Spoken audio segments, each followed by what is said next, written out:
Okay, hello everyone. My name is Nafisa Latic. I'm a news presenter and the host of Across the Balkans program on TRT World, the show that focuses and it's dedicated only to the Balkans region. So if you don't know, please check us out. We often speak the topics related to Southeastern Europe.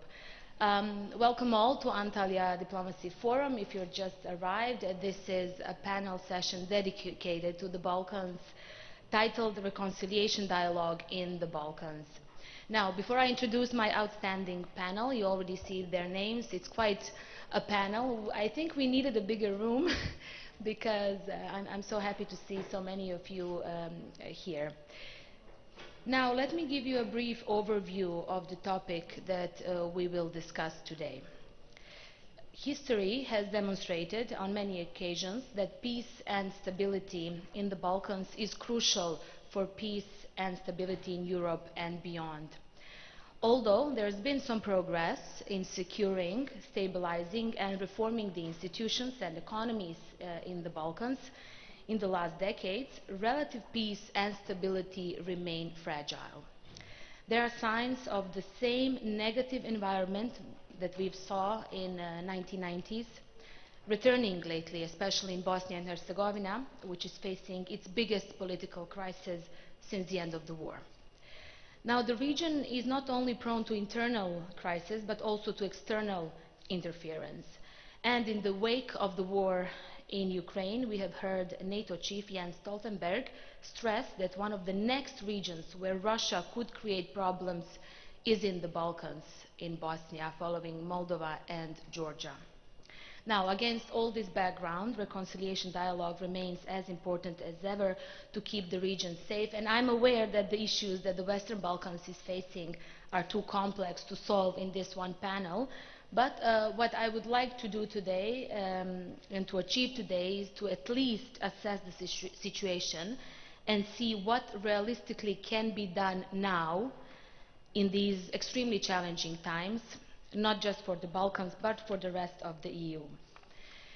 Now I'm going to introduce my panel in not particular order, but this is how I received them. So, Mr. Dritan Abazovic, Deputy Prime Minister of Montenegro, please give a round of applause for him. With us today also Donika Gervala-Schwarz, Minister of Foreign Affairs and Diaspora of the Republic of Kosovo. Welcome. Bujar Osmani, Minister of Foreign Affairs of North Macedonia. Olta Đačka, Minister for Europe and Foreign Affairs of Albania. Welcome.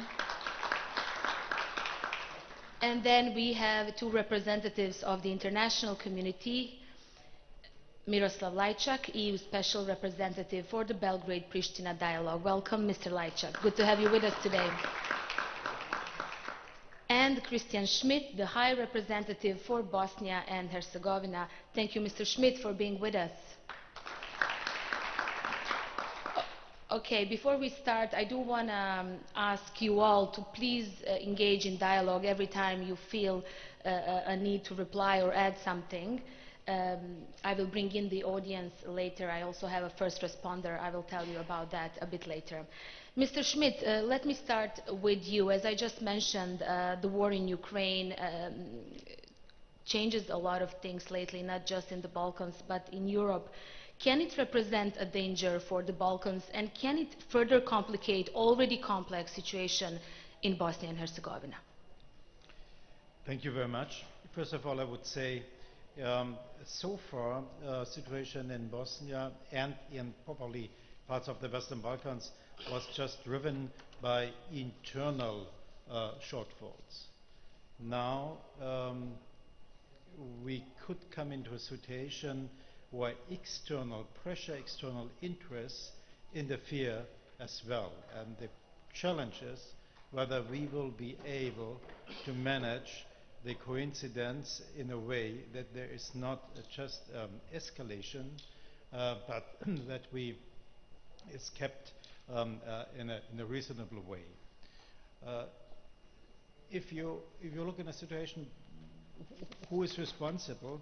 I would say we know very clearly now about the situation in Ukraine, who has started the war, how this war is going. Not to talk about what has been any time before in the last time, but in Bosnia-Herzegovina, you could say it is the fact that the attempt of the international community in Dayton, a very reasonable and serious one, to bring in checks and balances to create a framework for reasonable, balanced living together of different ethnic groups, people and others. That this has been somehow twisted, changed into using not the checks and balances to bring in a balanced interest, but just to block.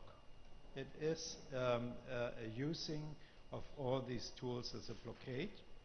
We are working and doing it not only in the last time, but increasingly that this is a dysfunctionality of the state which makes the state and the economic political situation weaker.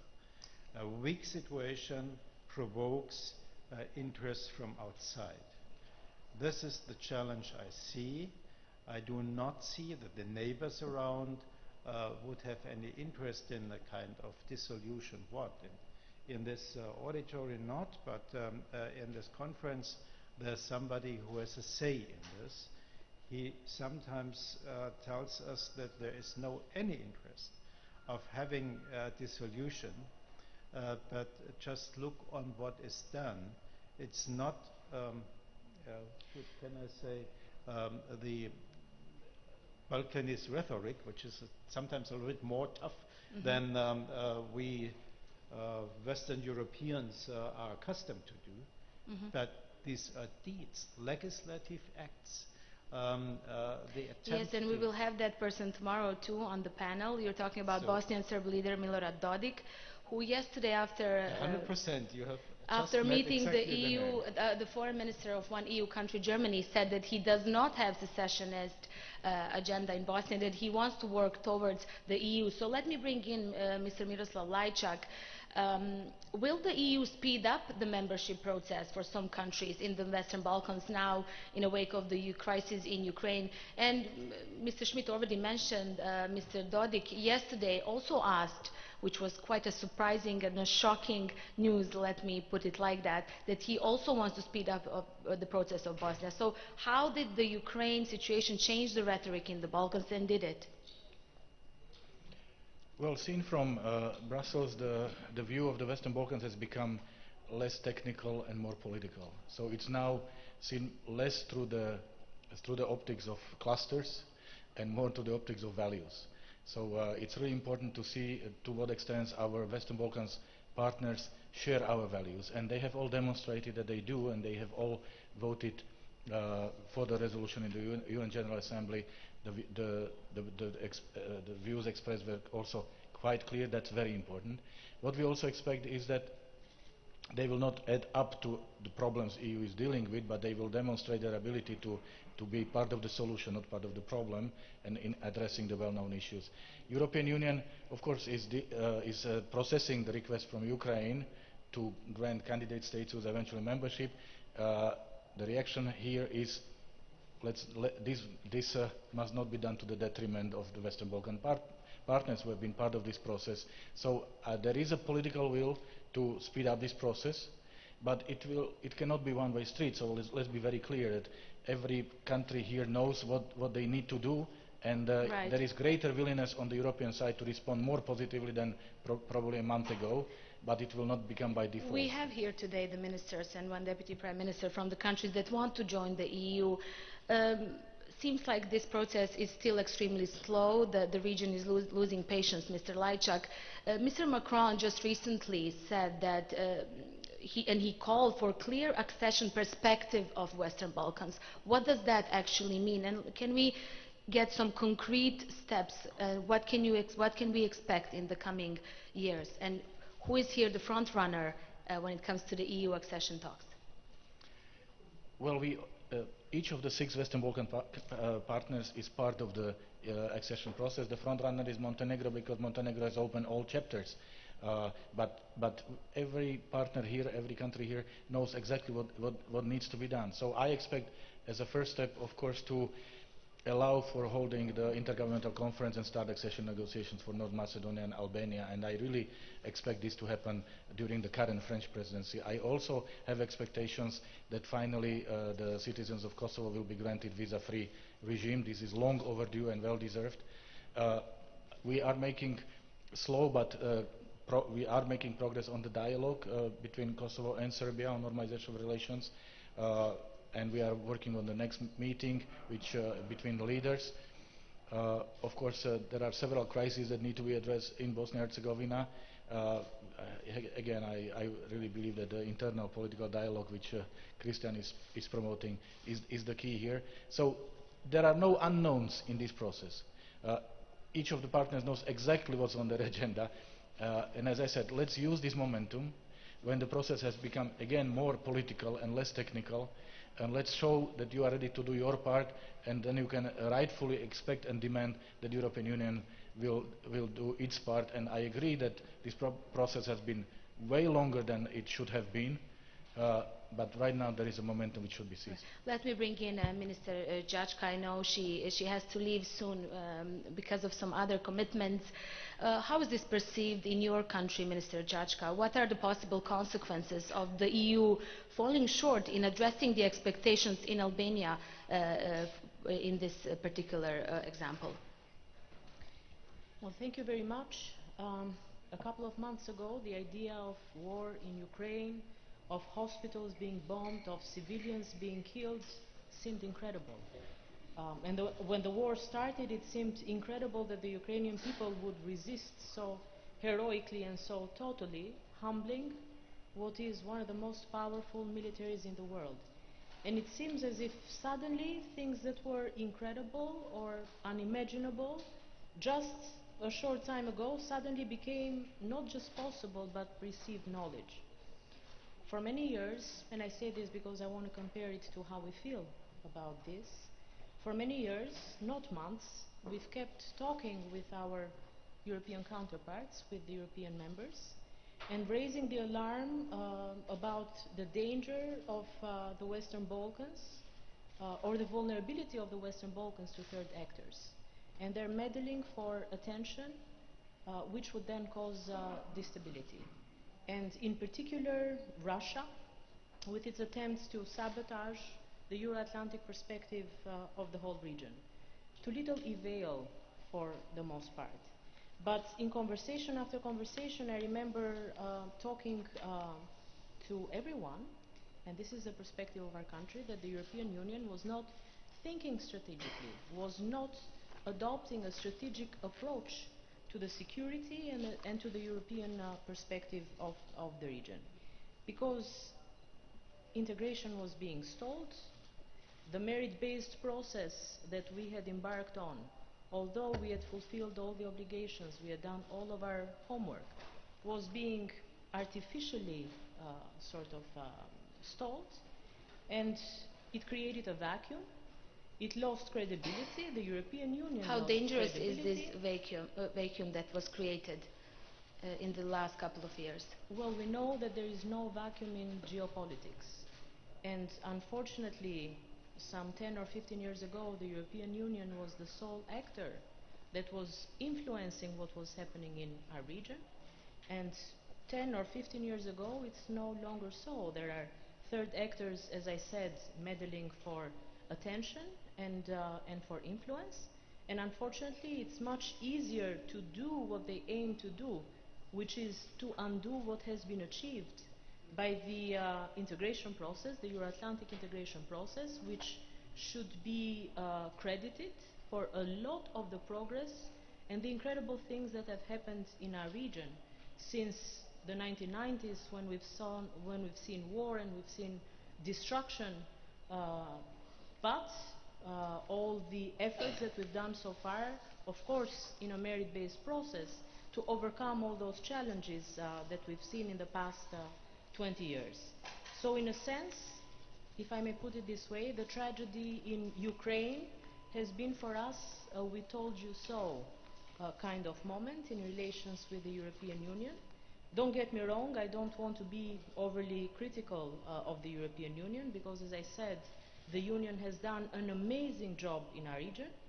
Uh, because imagine if the Western Balkans had not been in Europe, but in some other unfortunate geopolitical region, our fate would have been very different. Let me bring in Minister Schwartz, Gervalla Schwartz. The current crisis in Ukraine also reinforced Bosnia's and Kosovo's desires to soon become a member, not just the EU, but NATO. Um, Leaders from, I spoke to your president just recently, and she says this is urgently needed. Why this stance from your country? Do you think the security is under threat at this moment, especially?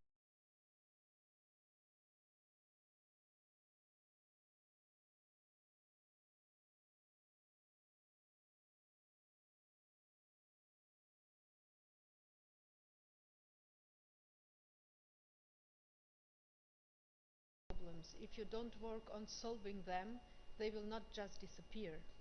They are still there and they will cause bigger and bigger problems. So these situations we have in the Balkans. We have faced at January this year the very open threat to Bosnia-Herzegovina, the secession threat, and we have experienced in last September in Kosovo, and not because of any big political issue, but just because of car plates. We have faced threats with war from our northern neighbor Serbia. And so the situation is complicated, but the situation is more clear than 1 year ago. We have in the Western Balkans 5 countries who stay on the side of Ukraine, who stay on the side of the democratic and free world, trying to help and to show solidarity, not only via lip service, but we know that our economies are very fragile in the Western Balkans. But our countries have shown solidarity in being part, aligning with the EU sanctions. Kosovo has aligned with the US sanctions as well. And so we know that sanctions are a price you pay for your solidarity. But 5 of the 6 Western Balkan countries are shown solidarity on the side of the free world. One of them didn't, and that's Serbia, who has started the wars in the 90s and who is just not facing the past of that phase, and in this manner causing problems for the development of the whole region on the way to European Union. So having now a very clear situation, the question is, what should European Union do? I agree with Mr. Lajczak, who said that it's a political, not a technical question. And we should solve it as a political question. Because politically, the Western Balkans has shown that they stay on the side of the European Union. And it's on the European Union to show solidarity with our region, who is under threat. Because just make it very short, who of us can imagine that once the president of the Russian Federation is going to be defeated in Ukraine, he's just going to go back to Moscow as if nothing has happened. So we feel in danger. We don't want to panic, and we don't want our people to have panic, to feel panic, but everyone should awake and should see in which danger our region is. So that's why we need not only solidarity and not only declarations of political will, but we need actions. The Western Balkans must come more near to the European Union. For Kosovo, it is a must in these days to show the will, the political will, and to have the 5 recognitions of the 5 European countries who has not recognized the Republic of Kosovo, because not a sign of solidarity, but as a sign, as a clear sign that the borders in the Balkans are already set, and that's no chance for anybody, if it's Putin or his proxy Vucic or somebody else, it's no chance in the Balkans to change the borders again.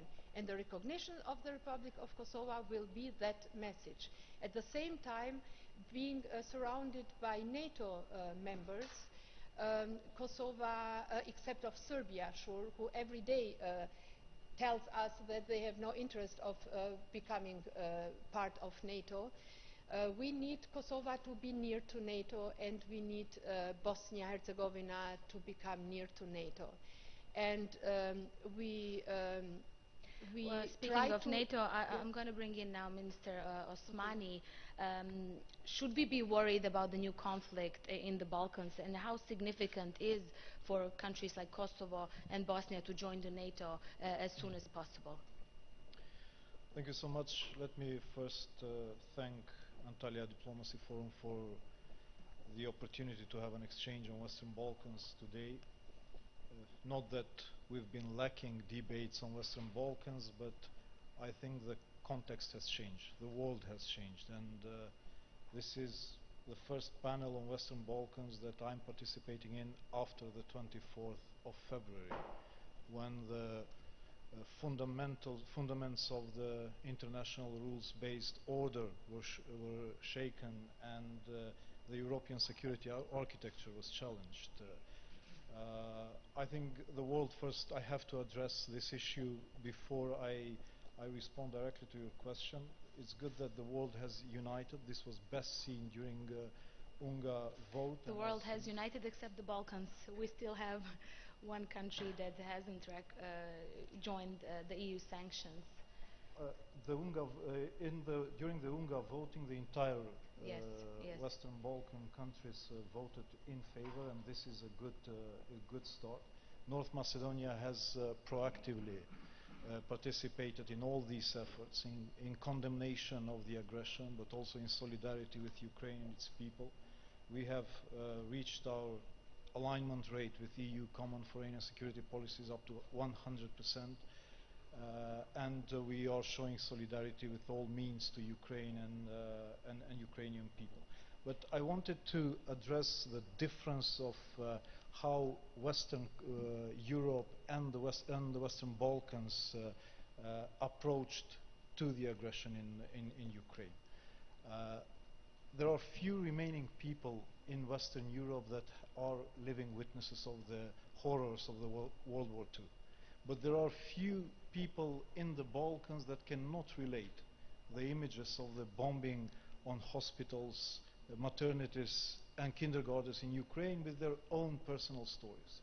And therefore you have a state of base hypersensibility here in the region compared to the rest of Europe. And you add here open issues, you add here lack of credible European perspective, you add here constant external malign influences of external powers, and you get a clear picture why this is a vulnerable zone in Europe and why the business as usual cannot work anymore, and it has to stop. Europe cannot be an important geopolitical actor with a wound in its heart or in its body, and this situation has shown that European EU enlargement is primarily a security policy. The region is entering into a vicious cycle. To the two main open issues, Bosnia-Herzegovina and relations between Kosovo and Serbia, there are two artificially added open issues, and this is blocked accession prospect for Albania and North Macedonia. And now the issue is how to stop this vicious cycle. I think the best way to approach is to address the lowest hanging fruits, and this is Albania and North Macedonia. This is the only way to stop the vicious cycle and to revert the dynamic. So you will, with one simple decision, an implementation of already made decision in March 2020, you halve the problems in the region. Instead of 4, you will be having 2, and these 2 countries will contribute to the closure of the remaining issues in the Balkans. I think the credibility of EU will rise or fall in the dossier of North Macedonia. We have established a unique case of functional multi-ethnic democracy, and I just told Mr. Schmidt, is it ambiguous, the approach of EU in the region, while it's expecting the Bosnia-Herzegovina should develop more features of functional multi-ethnic democracy, is not recognizing the country that has invented the functional multi-ethnic democracy and is serving as a model not only to the region but beyond. But also the way how it dealt with historic and identity issue with its neighbors. We have here one of the architects of those achievements, Mr. Zaev. All these achievements of North Macedonia are testing the credibility of European Union. People in Bosnia, in Serbia, in Kosovo are asking, is EU serious about this region when it's responding with such hesitation toward North Macedonia? So we are trying not to be insensitive to the tragedies in Ukraine, but this situation has made it clear to all of us that EU enlargement is security policy and EU needs to make decisive and bold decisions as soon as possible. Mr. Abazovic, we've just heard from Mr. Lajčák that Montenegro is a front runner when it comes to the EU integration, but your country also faced a lot of political difficulties in the past year. Now the talks about the new government are well underway. Can this new government, that seems to be again will be made of parties with different political agendas, can they bring this country back, your country, back to EU path in the coming months, especially in these challenging times? As we all agreed, it's more important than ever for these countries to join the EU and NATO bloc as soon as possible. Well, thank you very much for the opportunity, and I want to congratulate the organizer of the forum. This is the great opportunity for all of us just to share some opinions, and in this very hard time for Europe and worldwide hard time after this invasion of Russia in Ukraine, I think that some experience of Balkan country can be very useful. Very useful to don't make the same mistake like in the past. So to be the front runner, thank you, Mr. Lajčák. It's good, but it's not enough if you don't have some positive signals from the region. It's not enough. So I want to say that I'm encouraging all, and I am very happy to see the new faces here in the different governments of the Western Balkan countries, to encourage all of us to just don't stay afraid like a rabbit, live in the past, and don't make a move. We need to move forward. Region need to move forward. We need new approach in the politics. We don't need to live in the past. We need to show more solidarity, and this is the concrete moment for the European Commission to also to understand the moment. Why?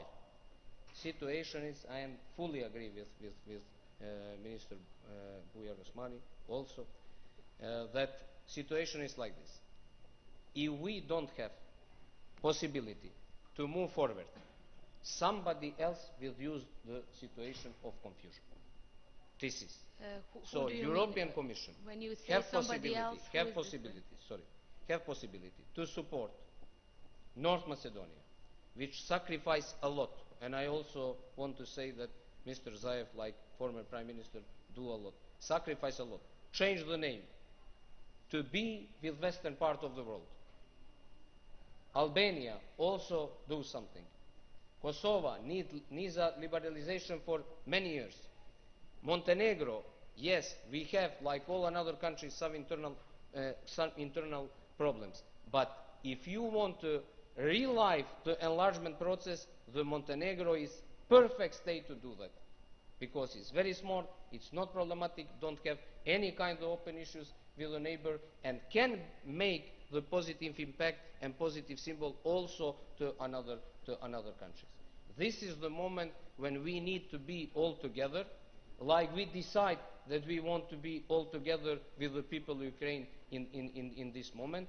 Like also I want to say that Serbia made the great step in the General Assembly of United Nations for somebody not expected, but make a step in that direction. We need to see our future differently. Future of Western Balkan country is in EU. EU cannot be complete with Western Balkan countries. If we want to see that we will be in the process of integration for the next 20 years and don't see that something what happened to Ukraine, which is 1,500 kilometers from us, cannot be in the Balkan, I think that is disaster. If somebody don't see the big security issues, the big political issues, which can be very problematic, I think that he don't or she don't see with realistic eyes in geopolitics. If we want to have these countries in EU, yes, it's true, we are not asking somebody to finish our problems. We need to push more. We need to have the governments which are ready to sacrifice for the future generation. But also, this is the moment. This is the moment when also EU can make some steps to revive the enlargement process. Revive the enlargement process. And maybe to give the fast track for some countries, and also to make fast track for some countries to just have the date for the joining EU. With complete Europe, all security issues we will see in different way. We will see in different ways. So just to conclude, our government, our new government will be 100, not 100, 1000% pro-European. We see our future only in EU. This is our strategical point. Now people in Montenegro understanding, and this is the message for some not NATO countries, why we need the NATO. That was the question in Montenegro 5 years ago or 10 years ago. Nobody will attack us, nobody will do nothing to us. And now people understand why it was important to join the NATO. This is the moment to explain to the people of every single country in Western Balkan why it's important to be in EU as soon as possible. Let's sacrifice something. Let's not be afraid to making a reform. Let's pay a political prices for reform. Somebody will criticize and what we do. Why are you doing this with Kosovo? Why are you doing this with Bosnia? Why are you doing this with Serbia? Yes, we are ready to sacrifice, but we want to see our country in EU, in common Europe. This is the moment, not for the Western Balkans, but also for Europe. And I am inviting also European Commission to use the mechanism and to support, to push all these countries as soon as possible to realize the enlargement. We will ask Mr. Lajčák and Mr. Schmidt that, but Minister Osmani wanted to reply something just briefly, so I can ask that question to Mr. Schmidt. Since I did not respond to your question about the NATO prospect of Kosovo and Bosnia and Herzegovina, and as newest NATO member, we benefited from the open door policy and we support the open door policy of NATO. We consider this policy as one of the most important one for the stabilization of the region, and it should continue as such. We are ready to support Kosovo and Bosnia and Herzegovina in their preparation process, to share our knowledge and experience in this regard. And also when the moment will come, we will support the NATO accession for both of them. Now a question for Mr. Schmidt and Mr. Lajčák before we go to the questions from the audience. I know we have dinner to attend later, so let me go through that. We've heard from the ministers. People are worried. There are EU extra troops deployed in Bosnia. Kosovo's officials are calling for urgent EU accession talks to be speed up and NATO membership also for Kosovo and Bosnia. What is your message to the people of the region? And I'm telling you, they are extremely worried.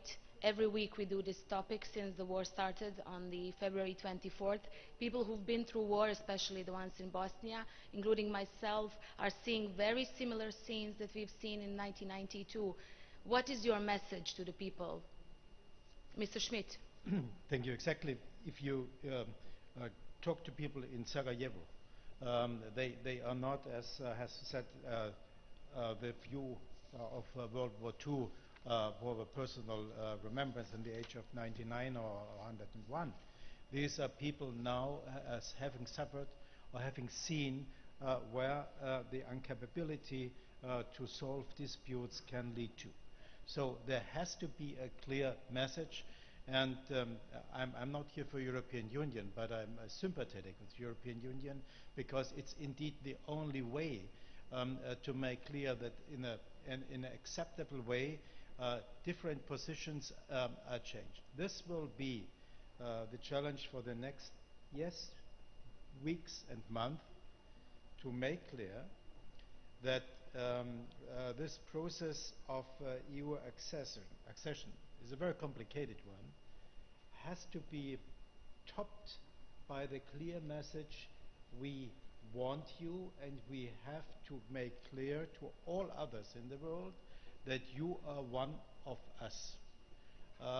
If the acquis communautaire cannot be done, that's another question. So it's easy now to say, and Miroslav, you may accept that I comment on this, now speedy next week membership. This will not be possible because all those who have went through this process know what has to be done. But, and just to add, European Union has to adapt itself in some issues. Foreign policy. Imagine Mr. Dodik, who writes a letter via the Russian ambassador in New York to the Secretary General of United Nations that he does not accept the letter of President Komšić on behalf of the presidency of Bosnia-Herzegovina, and this would be a private letter. Would he like then to send this letter against the President of the European Commission? So I think we have to make clear that in the issues of foreign policy, that we have to come to majority voting. You may organize this in a way, that's a problem, but we have to make this. And we have to make, for the people, understandable. Mr. Zaev in this moment had to say, sitting here, and they're saying, okay, Mr. Zaev, he has managed that we have changed our name, he has managed to bring us close now to NATO, but where is our comparative advantage here? So it must be understandable that this is security in all parts of the Western Balkans, and that this is a spreading over. And to end, yes, Serbia has made a right decision at the General Assembly. It has to come to crucial political decisions for its policy in future. A policy which is one day in this direction, the next day in the other, will not be sufficient. We will have to see that the Western Balkans is united together, and this includes the clear expectation that all, be it Serbia or be it others, that we do not talk about Srpska Svet, we talk about independent members of a future European Union. If not, Kosovo, Northern Mitrovica and the Republika Srpska will be all the time a discussion which stops development. So let us think about this, and I'm somehow a little bit optimistic that we can probably come to it, because if one is rational, as politician, you have to be rational and you go through hard situations. You know, if you now are failing, you will fail for the next generation. Mr. Lajčák, final thought from you before we go into and discuss this with our audience briefly.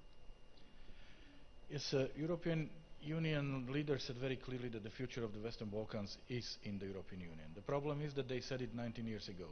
And since then, only one country, Croatia, joined the European Union, and out of the 6, only 2 are actually in the process, and 4 are still waiting. And this is very disappointing, and this is not what was envisaged. Over the years, as we all know, the process, I mean, the Union lost enthusiasm and also the consensus on the issue, and the process has become a technical exercise, bureaucratic exercise, but EU accession process is a political process based on meeting technical criteria. As I said, and I mean what I said, right now we have the momentum back, because in the times of extraordinary crisis, we look who are our allies, who are our partners, and all our partners sitting here have proven very clearly that they share our values, and they are with us in difficult times. They are ready to pay political price if needed, because they believe in the values. So the momentum is here, but again, let's not fool ourselves that this is not enough. The technical part is still your ability to function within the EU is very important.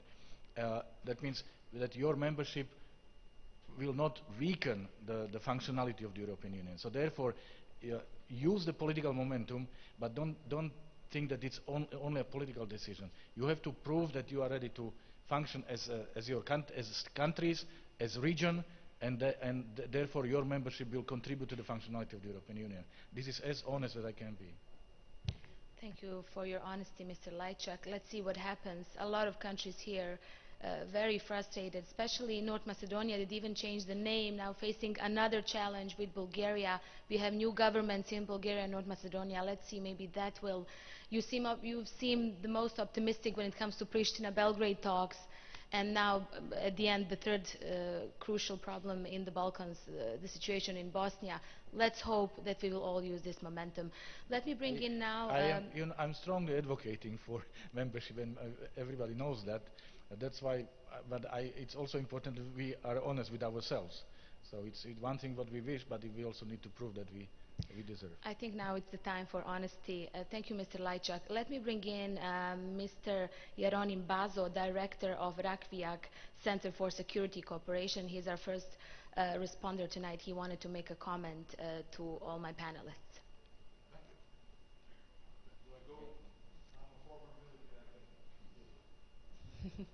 Good evening to everyone. Thank you. It's over. Okay. Thank you, Ms. Latic, for giving me the floor.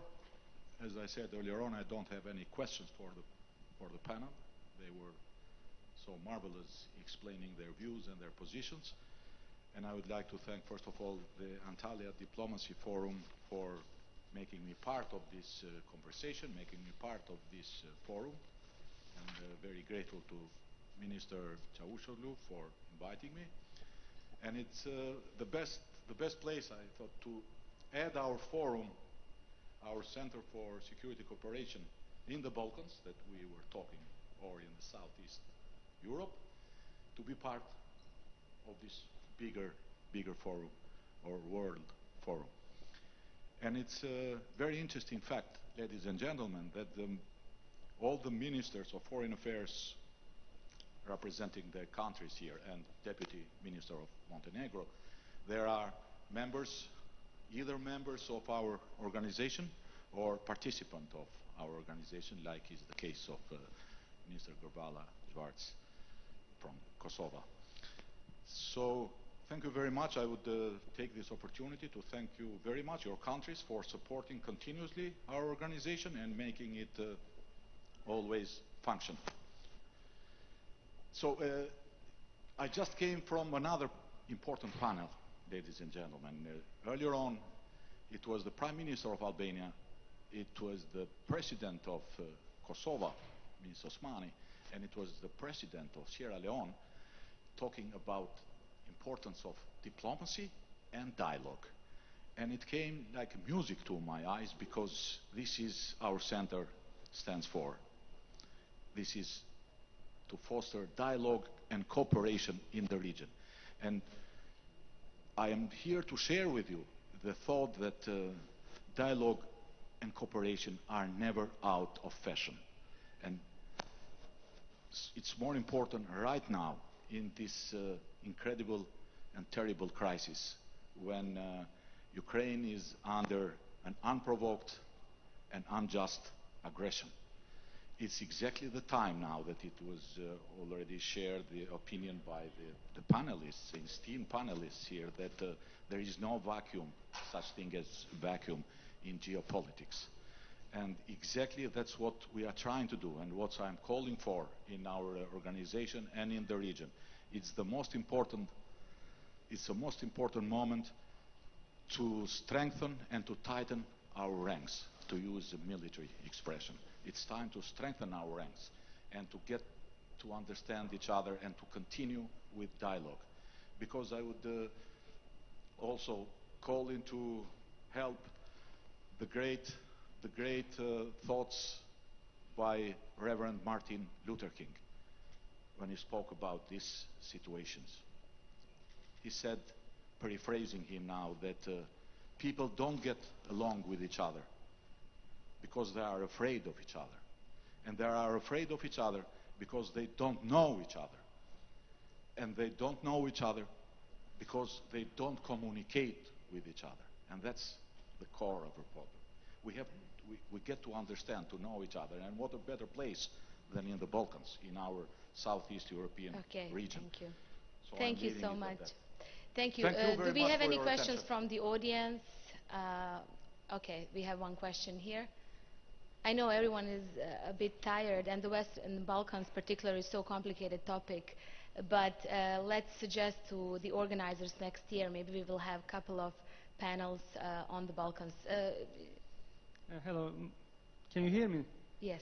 My name is Mehmet Urekinci. I'm a researcher at SETA Foundation. My question is, if the conflict in Ukraine gets longer, what will be the economic effects of this on Western Balkans, especially your national economy? Some of the economies are very dependent on imports from Russia.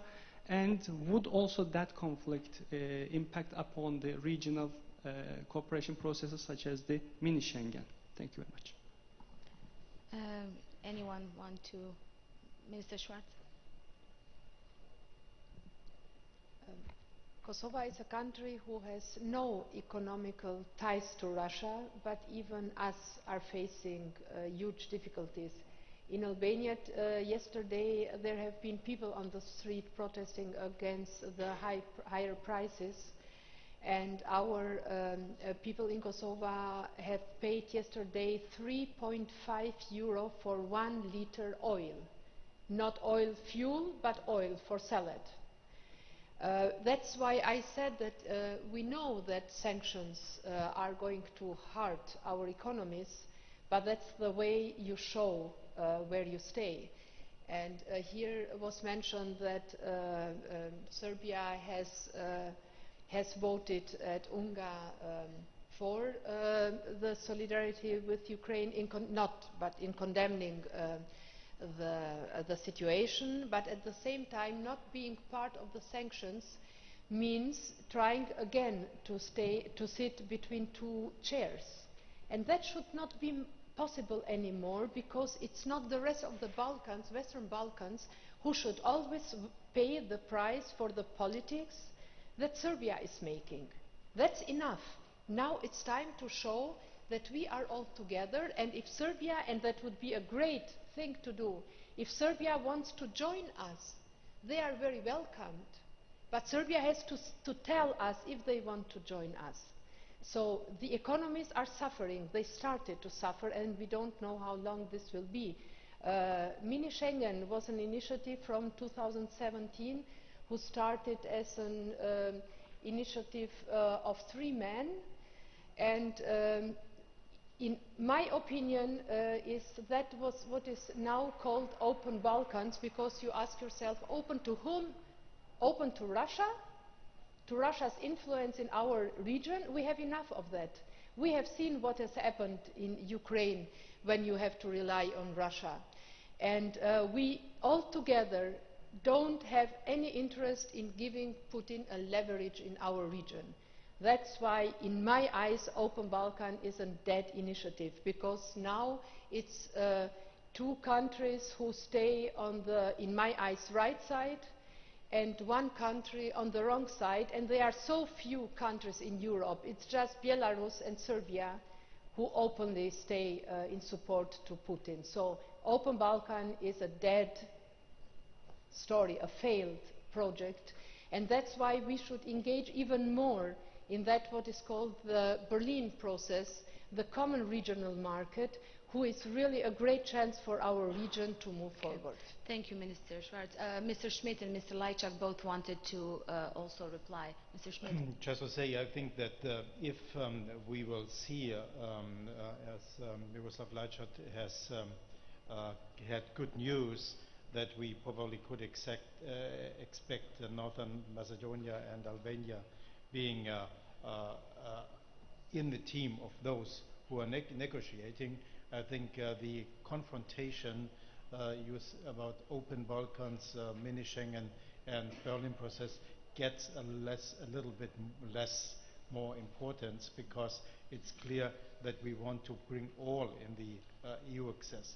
So the critical issue will be how will we bring Kosovo and Bosnia-Herzegovina in a, could it be, mass-tailored way as well in the process of access and membership to European Union.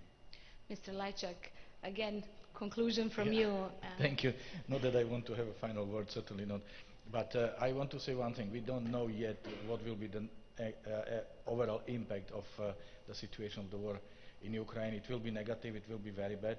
But what we know is that the region will not be left on its own, that they can count on the support from the European Union.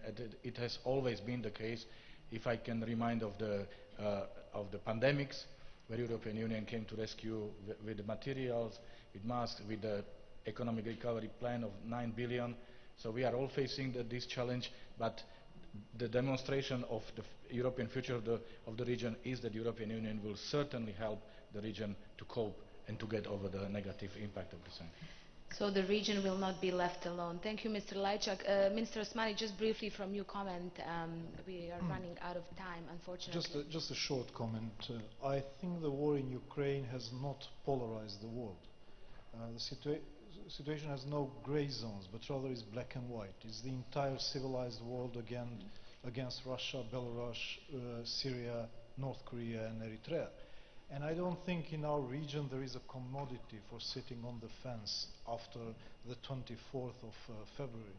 And of course, lack of clarity in regards to this position will disincentivize the region and regional countries in the region for closer regional cooperation. Mr. Abazovic, you wanted to add something? No, just to say that the negative impacts for now are pretty big. And if conflict will continue like this, that will be probably a disaster. You have now increasing of every prices in the region. And in connected with your second question, I will just try to give one different point. Just try. Why is regional cooperation important? Because of this kind of situation. Thank you, Mr. Lajčák. You mentioned the COVID situation. Why? You know what's happened now in Montenegro? The Serbia make a decision to not export some of most important foods like oil, flours. I don't know. This can be very big problem. I am more than sure that we will find the common language to do that, because Montenegro is small. But we need people. We need regional cooperation. Forget it that somebody can alone do something. This is not it's not a point in critical moments. Why we need that cooperation? Mr. say very good. First, before cooperation, we need communication. Not communication through Berlin or Brussels or Paris. Thank you very much. That is also important, but also direct communication. We need to solve some problem directly, not to wait somebody to invite us, to sit with us and to try to mediate our problems. This is in that concept. So I am not against any regional initiatives. I think that we have lot of space to cooperate. Inflation of the initiative is because they are not sustainable in the way they don't deliver any kind of result. And after that we have inflation, new and new initiatives, and we believe that new initiatives will make something what this last one didn't make. But every initiative is acceptable if we find the solution. But not initiative to substitute EU. We are strongly in Montenegro against that. Not initiative to substitute EU, but initiative, regional initiative, which can we use like a tool to be better in integration process and to join EU as soon as possible. I think that every of that initiatives is more than welcome. It doesn't depend what is the name of initiatives and who start with initiatives, because we cannot make a decision by who start with the initiatives. We are not going EU because of Angela Merkel or Macron or I don't know who. We going in EU, we want to join EU because of idea of EU and want to cooperate with this government of Germany and with next government of Germany and with this government of Montenegro and with next government of Montenegro. Peoples, especially politicians, they are not so important, especially if they not coming with some new ideas. If they coming with new ideas or promote good ideas, they are important, and I hope also in our region will be more that kind of thing. Thank you, Mr. Abazovic. The new German government already saying that the Western Balkans is their key foreign policy issue. Mr. Lajčák saying that the region is not going to be left alone. Mr. Schmidt also fighting the secessionist movements in Bosnia. I think there is some hope, hopefully, in these challenging times for the Western Balkans. Unfortunately, I don't have any more time. I know there's been more questions, but I have to stop here. Thank you all very much for attending this forum on the Balkans. And thank you to my panelists.